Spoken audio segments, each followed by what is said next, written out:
खबर उत्तर प्रदेश के प्रतापगढ़ से है, जहां पूरनपुर पचखान गांव का एक गरीब ब्राह्मण परिवार जो लंबे समय से तंगहाली और बदहाली में जिंदगी गुजार रहा था, अब सरकार की योजनाओं का लाभ पा सकेगा। सोशल मीडिया पर परिवार की दुर्दशा सामने आने के बाद भाजपा किसान मोर्चा के पूर्व राष्ट्रीय मंत्री और सुप्रीम कोर्ट के अधिवक्ता आलोक कुमार पांडे खुद गांव पहुंचे हैं और परिवार से मुलाकात की। उन्होंने परिवार की तीनों बेटियों की पढ़ाई का पूरा जिम्मा उठाने का ऐलान किया। इस मामले को गंभीरता से लेते हुए जिलाधिकारी शिव सहाय अवस्थी ने आज अपने कैंप कार्यालय में पीड़ित परिवार को बुलाकर उनकी समस्याएं सुनी। डीएम ने अधिकारियों को आदेश दिया है कि 2 दिनों के भीतर परिवार को सरकारी आवास, जमीन, बेटियों की शिक्षा और स्वास्थ्य सुविधा उपलब्ध कराई जाए। डीएम ने साफ कहा कि शासन समाज के हर जरूरतमंद तक योजनाओं का लाभ पहुंचाने के लिए प्रतिबद्ध है। वहीं आलोक कुमार पांडे ने कहा कि राजनीति सेवा का माध्यम है और सेवा से ही समाज को सशक्त बनाया जा सकता है।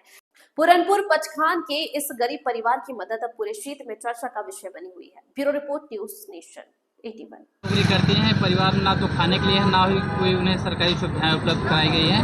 आप उनके घर पर पहुंचे थे, क्या सहयोग किया और क्या करेंगे आगे? देखिए, परसों एक सोशल मीडिया के मार्फत मुझे दिखाई दिया वो कि वो पूरनपुर पटखान है, महरी के पास, रानीगंज विधानसभा में। तो उत्सुकतावश कि मैं देखने चला गया कि क्या इस तरीके का भी जीवन जी रहे हैं लोग। तो वहाँ मैं गया तो सच में भाई साहब बहुत दयनीय स्थिति थी वहाँ पे। और वो पिता उनके जो है वो स्टोव और गैस का चूल्हा की जो साफ़ सफाई काम करते थे वो करते हैं। माता उनकी ऐसी थी कि उनकी आँखों में बहुत ही कोई बीमारी है जिससे उनकी पलकें स्वतः बंद हो जाती हैं। और जैसे डॉक्टर से मेरी उसी दिन वहाँ ही से बात हुई तो ये हुआ कि माइग्रेन की वजह से ऐसा हो जाता है। दूसरी चीज़ सबसे बड़ी विडंबना ये थी कि उनका पूरा घर, एक छोटा सा घर था पहले का, वो पीछे की तरफ से पूरा गिर चुका था। टीन छप्पर उस पर ऐसे लगा के लोग रह रहे थे, आंधी तूफान आया था तो पीछे का टीन ऊन भी उड़ गया था। एक छोटे से कमरे में 5-7 लोग किस तरीके से जीवन बसर कर रहे थे, ये सोच कर भी रूह कांप जाती है।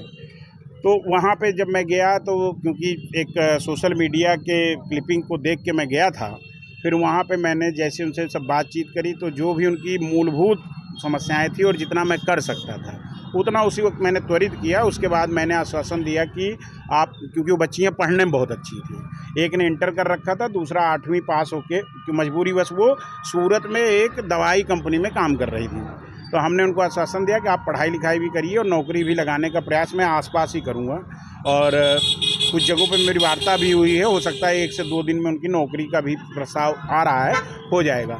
लेकिन मुझे बड़ी खुशी हो रही है कि वो जब वीडियो वायरल हुई, मेरा वहाँ जाने की जब वीडियो वायरल हुई तो हमारे ज़िले के संवेदनशील जिलाधिकारी महोदय ने उसको संज्ञान में लिया।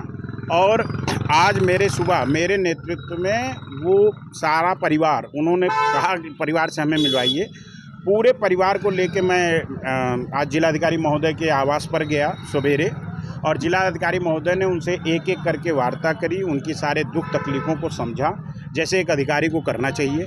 और जैसा इस सरकार की मंशा है कि हर गरीब तक हर चीज़ें पहुँचें और हर सुविधाएं तक पहुँचें, तो किस कारण से वंचित रह गया, क्योंकि आवास की लिस्ट में उसका नाम है, और चीज़ों से किस कारण से वंचित रह गया, अब ये सब तो शासन प्रशासन का विषय है, वो अपना देखेंगे। लेकिन जिलाधिकारी महोदय ने अपने अधीनस्थ अधिकारियों को तुरंत ये निर्देशित किया कि 2 दिन के अंदर इनके आवास पर पहुंच के जो भी भारत सरकार और राज्य सरकार की जो भी योजनाओं में ये सम्मिलित हैं, पात्रता रखते हैं, वो सारी योजनाएं इनको उपलब्ध कराई जाएं। और साथ ही साथ उन्होंने बेटी पढ़ाओ बेटी बचाओ की गति को देते हुए उन्होंने बेटी से पूछा कि आप पढ़ना चाहती हो? बेटी ने कहा हाँ मैं पढ़ना चाहती हूँ। उन्होंने तुरंत इसके लिए विदाई दी कि इसका एडमिशन कराया जाए।